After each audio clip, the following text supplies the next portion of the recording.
এবার এখানে গ্রাউন্ডটা দেখা তোমাদের। এখানে অনেক জায়গা রয়েছে কিন্তু তবু এইরকম হচ্ছে। আর গাইজ আমি এবার চলে যাব, কারণ আমি যতক্ষণ আছি ততক্ষণ আমি চান্স পেলাম না।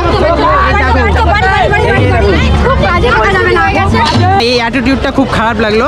একটা মানুষ কিন্তু জিরো লেভেল থেকে উপরে ওঠে, আর উপরে উঠে কিন্তু নামতে বেশি সময় লাগে না। এই যে মানুষগুলোকে দেখতে পাচ্ছ, সকলে কিন্তু ভালোবাসার টানে এসছে, কিন্তু ভালোবাসার টানের পরেও কিন্তু এত অ্যাটিটিউড। এই ভিডিওটা যারা দেখছো, পরে যারা ঢুকেছো তারা অবশ্যই জানাবে।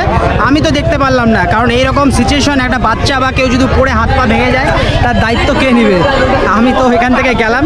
তো গাইস সকলে ভালো থাকবে, বাই বাই।